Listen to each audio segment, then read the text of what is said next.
Okay.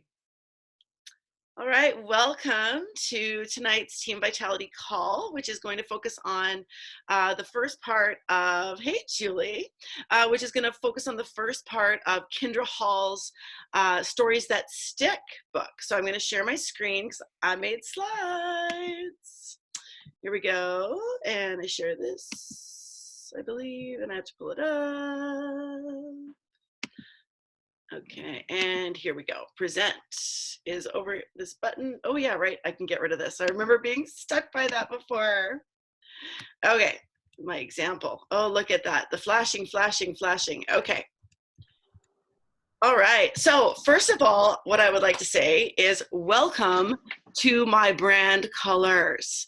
I have been spending actually the green that's on the edges isn't, I just couldn't figure out how to change that. But I have been working for the last 3 weeks on my own blogging website, which I'll show you guys if we have some time at the end as to what that looks like. I bought a program from Tanya Eliza, and I have been plugging away at this so that I become a blogger with influence, and then leaders and influencers will come to me. So it's very exciting. And but it's interesting because how this has happened, the two have come together in such and a perfect time, because blogging is about telling stories. And so now I have the knowledge to tell those stories with intention and with business in mind, not just telling stories. So it's really exciting. So we've got our stories that stick. I will be focusing today on everything up until the 4 elements of the stories. There's just not enough time. So this is a lot of intro today, and it might be a little bit drier, but near the end, there is some definite things that can help you right away. I use them for doing my Facebook post tomorrow, and I'm going to share with you at the very end how I used what I learned from just creating this earlier today to put my tomorrow is my 3-year anniversary with LifeVantage, and I am going to be doing a story about my journey, and then ending it with a call to action, which is what we want, of course, right? So and it's funny because I felt nervous about doing that before, and now I don't. So perfect. So stories that stick, part 1, part 2 next week. How storytelling can captivate customers, influence our audiences, and transform your business. Of all of, like, I have been to 4 different LifeVantage events, and of all the keynote speakers, like, she was the most captivating. I learned so much from Andy Andrews and from Brian Tracy, but really, like, she was entertaining and she was fabulous. And whenever I summarize a book, I typically think that you don't have to read it, right? Like, that is, I'm like, you know what? I've done a good enough job. Like, you don't have to go out and read it. And this one, I don't think that, because the thing is that she illustrates all of her points with stories, right? So I'd have blanks. I'd have pages when I'm a highlighter, right? And thank you, Jessica, very much for loaning me the book, which she bought in Long Beach after seeing Kindra. And so there's pages and pages where there's nothing highlighted because it's a story, but that's the meaningful part. So I would actually truly suggest that you do get this book, and that you highlight in it. But here are the main points. So chapter 1 is about the gaps in business and the bridges that close and don't close those bridges. So most of us know that the goal of business is to profitably deliver value to people. We hear about value all the time. And if you're not someone who was in business like me, you don't really get that. You're like, oh, it's just about money. No, it's not. It's about delivering value, because people need things and they need services. So we need to get a product or service from point A, the business, to point B, the people who use it. And that's it. But no matter where you turn, behind every corner and from every angle, there's always obstacles. In fact, but getting past those is what actually defines a successful business.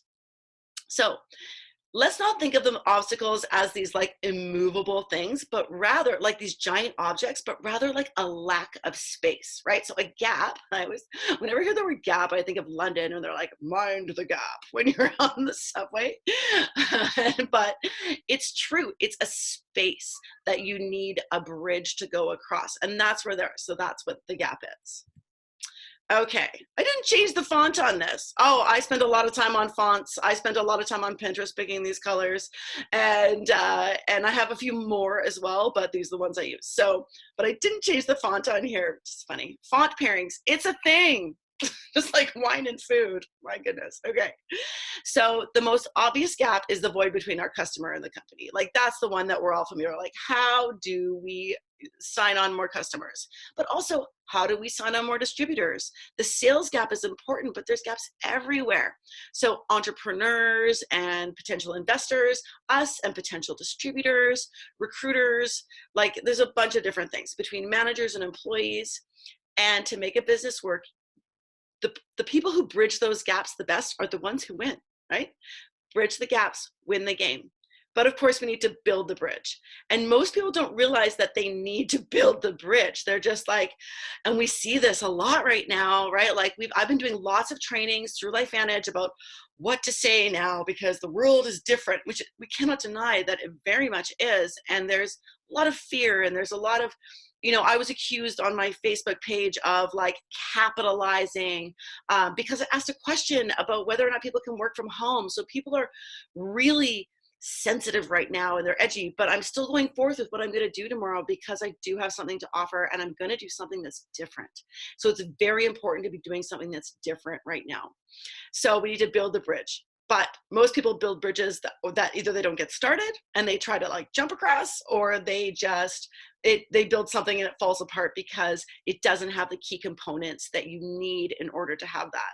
And as you might guess, the bridges are stories, right? So regardless, there's my font. Regardless of the type of gap you face in business, you have to master three main elements if you're going to build that bridge strong enough to get to your intended audience. Okay, so whether they're potential customers, potential teammates, potential investors, whether it's I'm going to be attracting people to my blog, so attracting people to my blog. So I am going to be telling stories like you wouldn't believe. Now, my background, I have a bachelor's degree in English literature. So, and I've naturally been a good storyteller for most of my life. Like I was that girl in the bar that if we're in a group of people and I'm telling a story, other people would stop talking and listen to me. So I have this natural inherent ability, but I didn't know how to transfer that over to business. And Kindra Hall has blessed me with that ability now. So the things that we need to get people's attention, we need to influence them, and then we need to transform them. And we can do that through stories.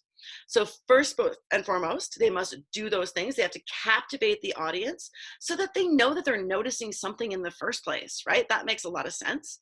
The second element, influence. We have a lot of talk. Influence and influencer is a huge buzzword, right? In our industry and in most industries right now. It's actually a little bit overdone, if I can be so bold to say that. But influence is essentially compelling your audience to do what you desire. And third, if you don't want to keep doing it over and over and over again, you can actually, with the right type of transformation, you can leave them unchanged forever and thereby closing the gap. And this happens more than you think, right? So there's some movies that you watch and you're like, yeah, that was fine, right? Or that was good, or that was good for a laugh. And there's some that you're like, that changed my life, right? That second movie transformed you, and you think about it for days, or you might think about something that like years ago. Like there are certain things that transform us, and so what we want to do is use our storytelling in order to be able to do that. So the first part is attention. Okay, so grabbing the audience's attention. And I think I do this really well with my post for tomorrow. When it's done correctly, it doesn't have to be stolen or wrestled away. It is not like, look at me. It is like receiving a gift. Does that make sense? So it's someone is giving their attention to you freely and willingly, and often without them realizing that it's happening. That's when it's done really, really well. When it's done with flashy signs and it's done with music and supermodels and cute puppies and all those kinds of things, they're getting your attention, but it's not Anyways, we'll talk about that in a minute, right?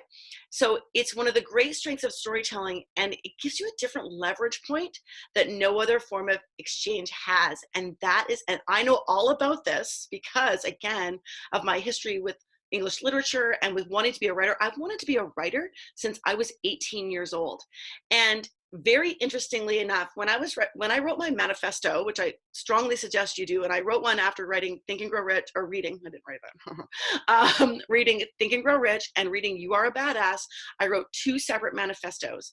And in both of them, I write a popular blog. I had no intention of writing a blog at that time, but now look at me, here I am, so crazy. So I always thought I would be a travel writer or an author, but I'm just better about writing about myself, right? And so while those could be about myself, this is just, it's like all coming together now. It's really crazy. But I have always known that the storytelling process is co-creative, okay? When you are reading something, especially a story, right? Okay, so you're reading a story, you are imagining things in your brain that are bringing it to life for you. So if you've ever had the experience where you've read a book first and then you've watched the movie made out of the book and you're like, that's not right, that doesn't work for me, whoa, that sucks. The only exception in my experience has been Harry Potter, but because they did a really, really great job. But that's the key, right? So it's like, no, so when you're reading something or listening to something, you are co-creating it. It's not a one directional thing. It's a thing you do together. So as the teller tells the story, the listener is taking the words and adding their own images and emotions to them, just like that, like what I just said with the book versus the movie. Listeners will fill in the narrative with their own experience until the lines between the message and the recipients are actually blurred. And then we've got influence, right? So they have an inherent persuasive quality. There's lots of different types of writing. I was an English teacher for 8 years, and persuasive is one of those. But if you can put together, other than expository, well, to keep that out, that's like do this, then do this, then do this, then do this, like a recipe. That's expository, right? Like you're not going to do that with this, right? But you can have narrative, which is telling a story, that is also persuasive, which is influence, which is also descriptive, which is really important for the last step, which I'll get to in a few minutes. So researchers, now she does quote researchers and stuff like that in there. I didn't quote them because really I just want what's meaningful for you. I don't have to prove to you that I did the research. She already did it. So they have determined that as audiences lose themselves in a story, their attitudes change to reflect that story minus the typical scrutiny. So if you're watching a movie that's about something super heavy, let's say like the Holocaust, right? Like Schindler's List, like people got lost in that story. And there was lots of horrible things happening there that you could scrutinize, but you don't, because you're so wrapped up in the story. So that's a movie that changed me forever, right? So and that's why I just thought of it now. I didn't even rehearse that. I just thought, I'm like, oh, what's a movie? Schindler's List, typical, right? So, but not scrutiny. And a lot of people will be able to resonate with that because I just said it. So with a story, resistance dissipates. This is what we need to happen in our social media and our reaching out right now, because there's a lot of resistance, especially towards network marketing, even though we know that it's the answer for a lot of these people and the solution that they need. But there is resistance right now because everybody is scared and because people think that, and a lot of people are doing it wrong. Let's just be honest, right? So, but with a story, right, when you watch an ad and you want to go eat at the restaurant, you haven't tasted the food, but they have done something very, very good. They've told the story of the food, or they've told the story of their company or whatever, or smell the cologne, right? They're always selling a story. A story allows people to fall in love with a product, appreciate the value of a service, and then feel compelled to act. And transformation. Okay. Research again has shown that once an audience emerges from the story, they are changed. And sometimes if it is done well, and this goes back to that kind of movie versus the transformative movie. It's not just for a minute or two, they're long lasting. And this happens in movies. It happens in books. It happens in stories our friend tells you. So if you've ever had a friend tell you about some horrible accident that happened to their kid, I think she uses an example of like, I'm sorry, but like a child drowning in a pool because the mom went in to go and make a coffee. You hear that story, you're never making coffee while your kid's in the pool, right? Like that is the power of the transformation. So there are things, people tell us stories that change us all the time, right? It can also extend beyond the recipient. It can go actually onto the message itself. That's pretty meta. I'll just say that. But the task of bridging these gaps in business, they appear transactional. And like, it's funny because I had the same resistance, and we get it a lot. Like we have a lot of friends who are like, well, I'm just not good at business. I just don't want to sell anything. And I'm going to approach this differently now. I'm like, I'm not going to ask you to sell anything. I'm going to ask you to tell stories.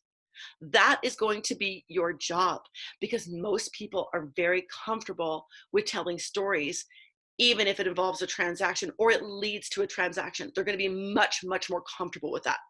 The goal is still the same though. It's to get customers from point A to point B. Now, this is very, very true. So this part reminded me very much of Eric Worre, who says, always tell stories, always. And I got that, right? And so what I've been doing, like on my Facebook page for like the last year, I have been posting mostly like studies and posting like Spanish stuff and blah, blah. And about a month ago, I started taking stories with permission from Activating You and posting them there every single day. So I now have stories and stories and stories and stories and stories, and I just copied and paste them. That's where I'm getting them from.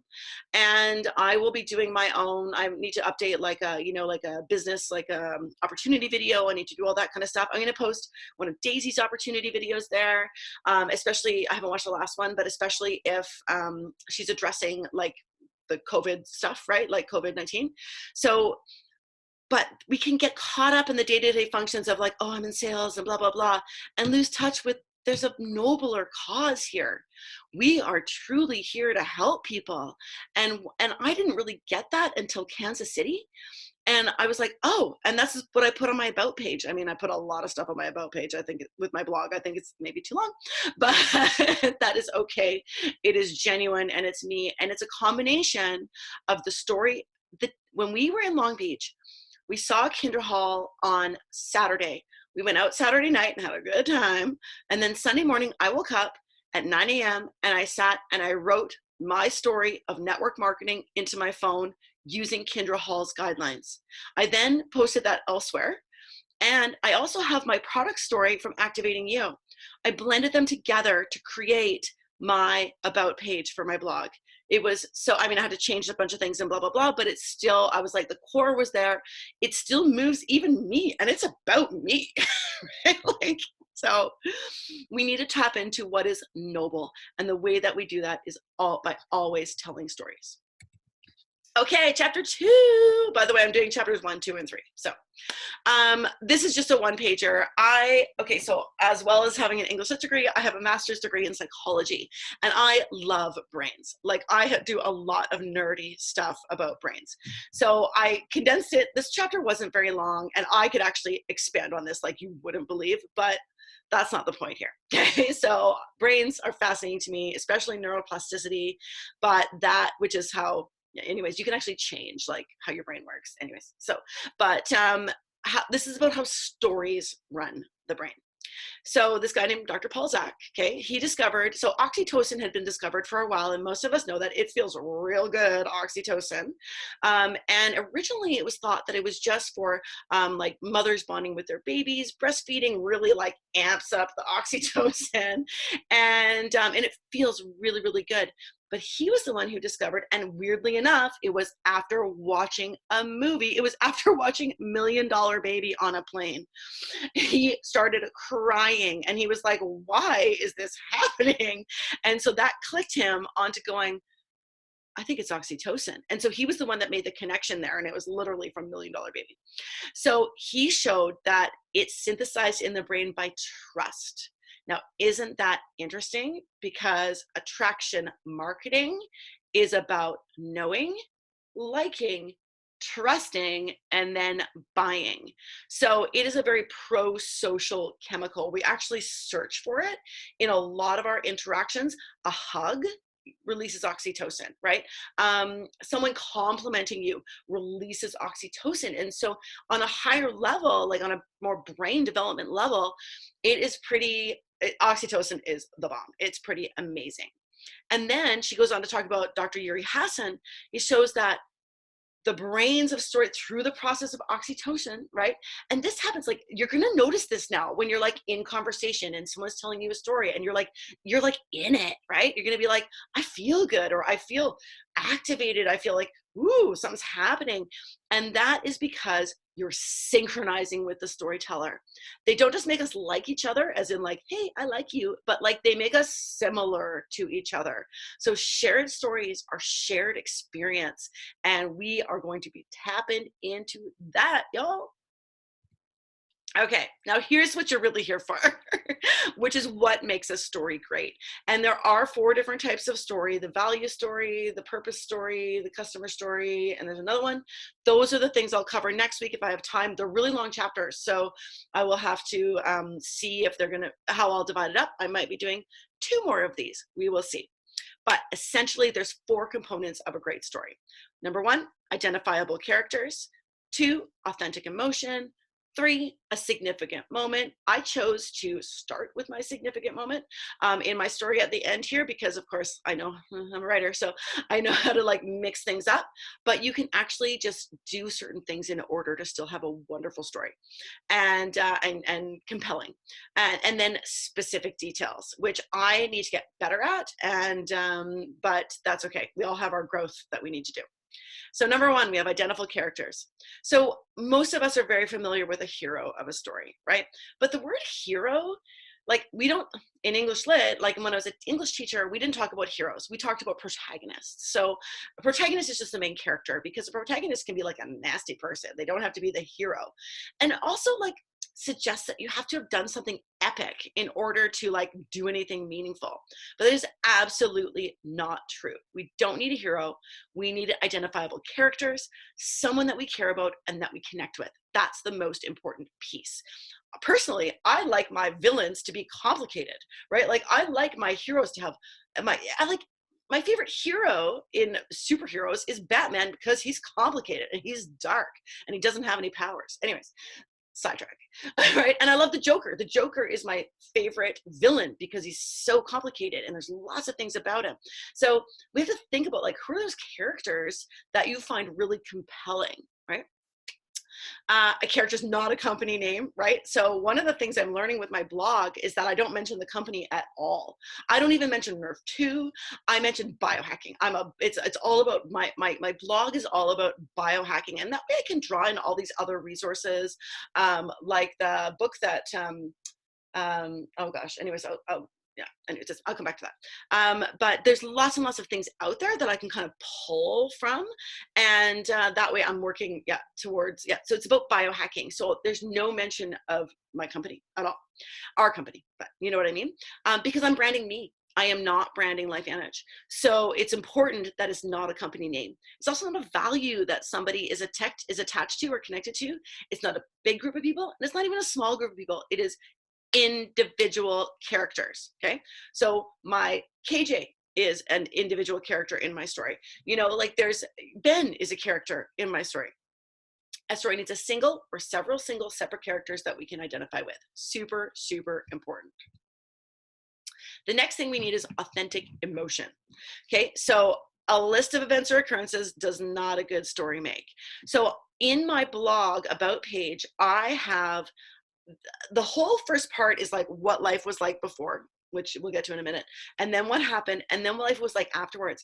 And in the afterwards part, it is a list of, in this day, this happened, and this happened, this happened, this happened, this happened, this happened. But that's different because I've already done all the work to lay the foundation. And so it's part of the result of all the success and all the travel and all the things that I've done since joining LifeVantage. So it does, but it doesn't have to be overly dramatic. It can be simple as or common as like frustration or wonder or curiosity. It doesn't have to be negative, but you need to have emotion there. It can be excitement. It can, anyways, it can be all these things. It does not have to be drastic. And it doesn't refer to what the story or receiver experiences. So I talked about this being co-creative, but the person telling the story is in charge. So it is the emotion felt by the characters or that are inherent in the circumstances of the story, right? And it's through that emotion that the story receiver will experience empathy with the story. And if you don't have any emotion, you don't get empathy, and then you don't get an impact of your message if there's no emotion. Vulnerability is real good here. And then we need to have a significant moment. So like I just said, I start with a significant moment because I break down my story a little bit differently. But it's also very, it's attention getting, what I say in the first one. And I'll talk about it when we get to it. Okay, this is a specific point in space, time, or circumstance that sets the story aside from the rest of our existence. So it's very important to say it, not to say like a couple of years ago. No, say like on March 20th or whatever. Like this, you know, like set it in time or space and your setting, right? There's lots of ways to do this, but it needs to be a specific point. It's like an anchor. Okay, it acts like an anchor for the story where, I mean, how many times, like, okay, if you watch Stranger Things, right, which is excellent storytelling, Stranger Things, and I resisted Stranger Things because I don't like spooky, scary, gory things, but it was the storytelling aspect of it and the 80s. It was the 80s that got me to watch that show, and now I'm totally hooked on it. But they specific moment in time, and then they built all this culture around it that got me going back to the 80s, right? So same thing. Hi, buddy. Archer's here. He's here to visit. That's okay. Hi, buddy. You can come in. Okay. That's fine. Okay.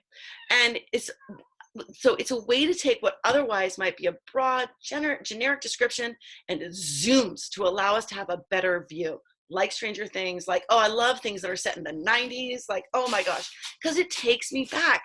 And then I co-create with the story about what I was doing at that time and all those kinds of things. And so it hones in on a particular piece of otherwise sprawling experience or insight. So this one's really, really key. And it's easy.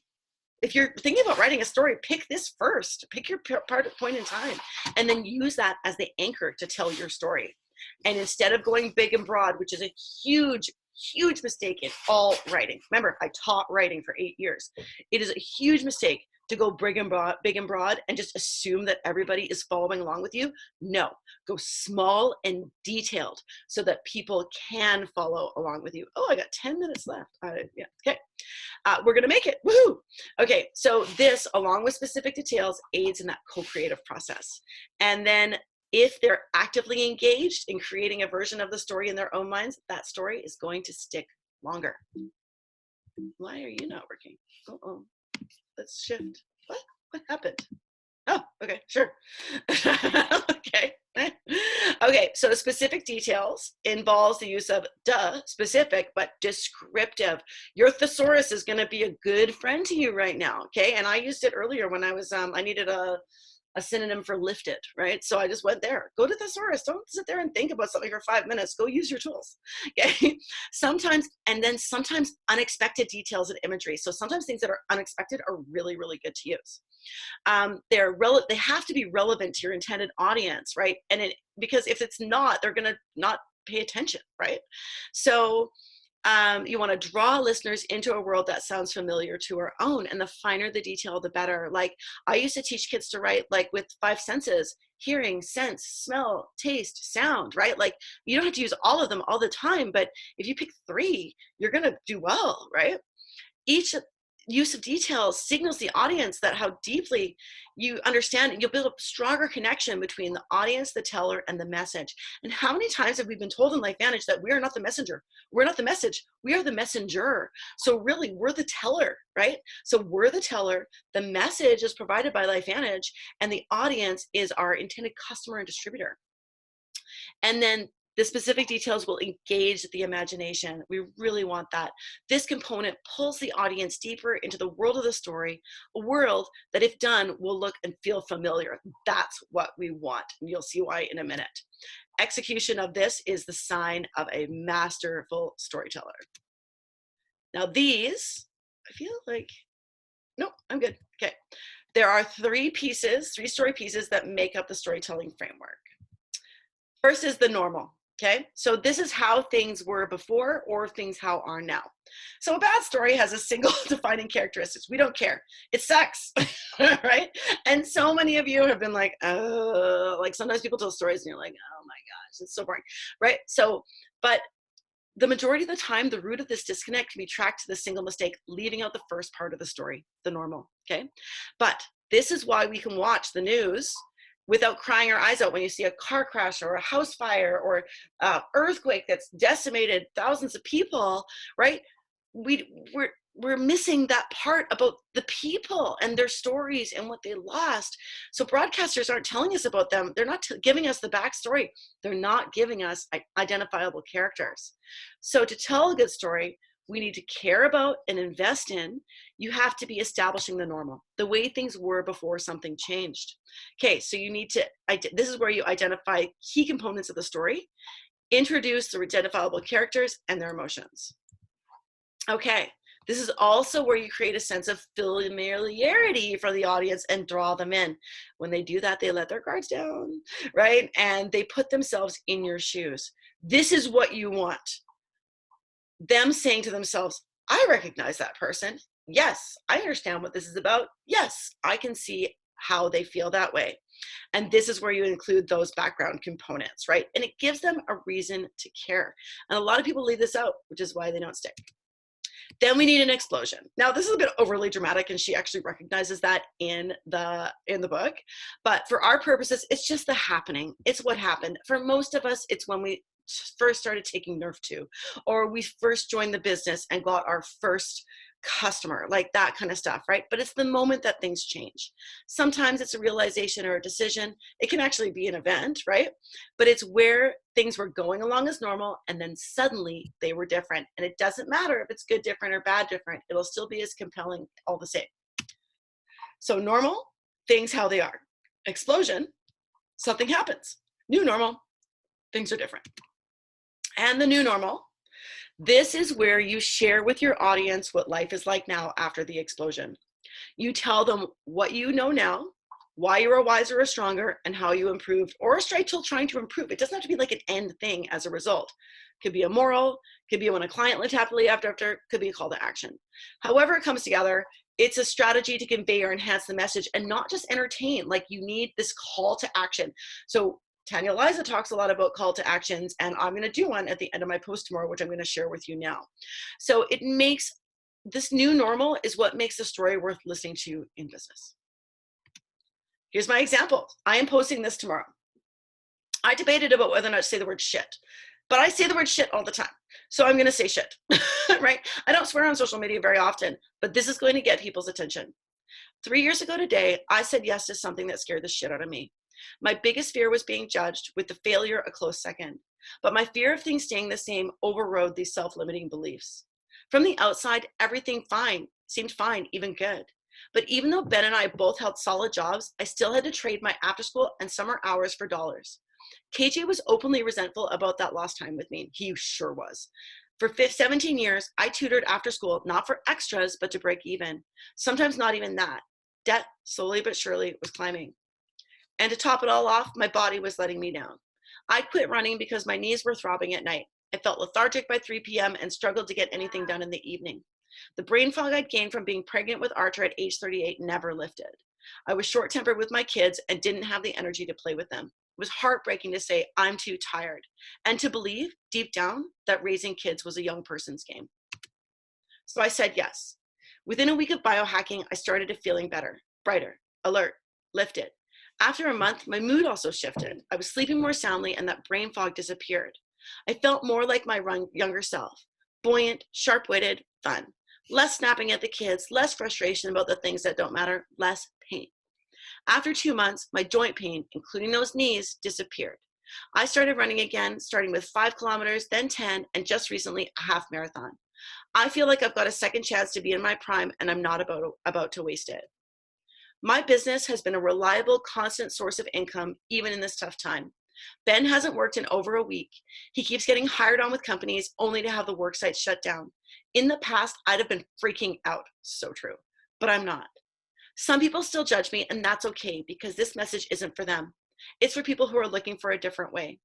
If you're looking for a solution and are curious about what I'm doing, click here. And then I'm going to have a link to my rapid funnel. There we go. And that's the end of that. Until next week, I have a few minutes left. I thought I would show you my website because I kind of want to brag. Look what I made. Okay. So I have, this is my homepage. Biohacking is 101. So the thing I'm going to be having is a freebie, which is like about 7 steps to increase your health span, with our products being featured at the end. I have been able to do links. Here's my about me page. So there's me with my kids. If I click on that, we get into my story. Oh, sorry, I'm pretty far away from my, so here we go. I'm Christine and I'm psyched to meet you. Look how long my story is. Pictures, all the things I was talking about, but way more in detail. I've created more time, blah, blah, blah. I've only got one life. Oh, look, here's some of our friends. There's our team. Okay, so me and the horse. So here's how like things started changing for me. We got on a cruise. I ran my 10K. Here's us in KC.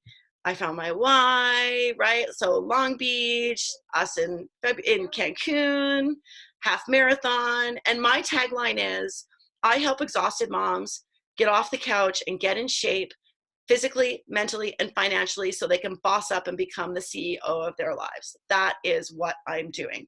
So connect with me, all this. I just figured out how to fix that at the bottom, but I haven't done any blog posts yet, but my other offer that I'm gonna be doing is listed at the top of my blog, the 5 keys to running 5K. So I will be doing a blog, I will be doing an offer about this, and then I'm gonna do my running story as my first blog post. I have, anyways, I've got, like, look at this, I created forms. I just did this one today, which was pretty exciting. So work with me, all the good things about our company, basically saying I ain't gonna accept anyone, here's what I'm looking for, and then they can fill out a form to become a business partner with me. How cool is that? Okay, I got less than a minute, so I'm gonna stop my share. There we go. Hi, we're back. Yeah. That's awesome. Pretty Totally crazy, awesome. right? It takes a lot of Yeah. work, but it's good. Oh, sorry, I'm gonna stop recording.